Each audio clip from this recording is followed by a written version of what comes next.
Almost 1 year na nga na nag-decide kami na i-transfer ang aming panganay na si Azrael sa Nauhan. Mula nga nun ay doon na muna sila nag-stay pansamantagal habang maliit pa ang aming baby Miguel. Mas okay kasi doon kasi walking distance lang ang school and at the same time may mag-aalalay kay Mrs. on taking care of our 2 kids. Since andito sa Pinamalayan yung aking work, pag weekend naman ay umuwi ako doon but not every weekend. Minsan every other weekend, lalo na kapag gipit. Tapos pag bakasyon, nandito naman sila sa Pinamalayan like noong Christmas break tapos ngayon. So for today's video ay samahan nyo kami sa aming ganap ngayong araw. Bale, susunduin ko sila sa Nauhan at dito sila magbabakasyon ng ilang buwan. Ayun, so napakatahimik na aking bahay ngayon. So ngayong araw ay susunduin ko yung aking mag-ina sa Nauhan papunta dito. So bukas magiging maingay na dito. So sa ngayon, napakatahimik. So samahan nyo po ako guys. Samahan nyo ako. Sunduin natin yung aking mag-ina sa Nauhan. Fast forward, maga kami umalis sa Nauhan para hindi kami abutan ng init. Tricycle nga lang yung gamit namin kaya naman live na live yung aming mga gamit. But anyways, proud na proud pa rin ako dahil kahit paano ay meron kami service. At ayan na nga nandito na nga agad kami. Tama nga yung sabi sa advertisement, a real Honda will take you there. So pagkarating nga ay kumain muna kami ng sopas bago mag-intindi ng mga gamit. Medyo matagal-tagal nga itong nabakanteng bahay at sobrang tahimik kaya pamihado magugulat ito sa aming ingay. Nakakatuwa nga naman pag may bata sa bahay para bang nagiging alive ang bahay.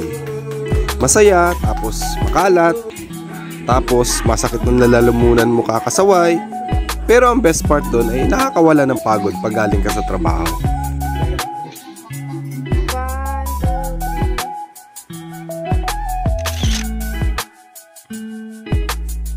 Hi! Hoy! Miguel! Nang makapahinga na kami, nag-intindi na kami ng tanghalian habang naglalaro yung mga bata. So, for today's menu, fried tilapia with my very own recipe, adobong kamatis as sausawan. So guys, ito yung favorite naming i-partner sa peritong isda.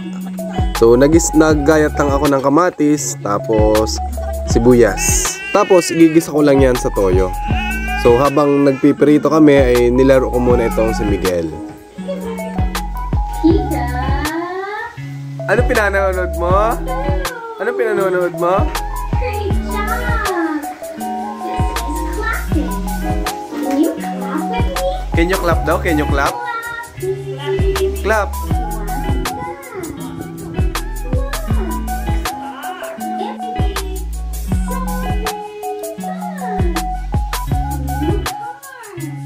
Ito lang guys yung sinasabi ko sa inyong kapartner ng isda. Kung gusto niyo masarap ang kain niyo sa isda, kung gusto niyo mapasarap pa ito, so ito, nagisa lang po ako ng sibuyas, ng kamatis, nilagyan ko ng toyo, nilagyan ko ng betchin, at ayun, hinayaan ko lang po na humalo yung lasa ng kamatis dun sa toyo para medyo maasim-asim siya na malat-alat. So yun po yung lasa niya. So try nyo rin yan guys, napakasarap. Yung mga ganyan simpleng ulam nga lang guys, solve na ang tanghalian. So samahan nyo pa ng talbos ng kamote ay panalo. Kain tayo guys! Ang talbos ng kamote, pritong tilapia, adobong kamatis, adobo sa toyo. Tara guys, kain po tayo. Wala nang sasarap pa sa pagkainan ng masayang pamilya. Ano man ang pagkain nakahain, mamahalin man o simple lang. Ang mahalaga ay galing sa marangal na paraan at masayang pinagsasaluhan. Gaya ng sitwasyon natin sa buhay, ang nakahain sa pagkainan ay hindi palaging masarap. Minsan beef steak, minsan tuyo. Minsan paborito natin pagkain. Minsan naman, parang halos ayaw natin kainin. Pero ganun pa man, parehas din lang naman masustansya. Pareho nakakabusog. At gaya ng buhay natin, nakadepende sa atin kung paano natin ito i-appreciate. Kaya minsan, yung beef steak, mapangit. At yung minsan, yung tuyo, sumasarap. Lalong-lalo na kung marunong tayong magpasalamat. Anyway, hanggang dito na lang po ang ating maigsing vlog at maraming salamat po sa inyong panonood at manatili po tayong tanga, tapat na nagmamahal, gabit, araw. Maraming salamat po.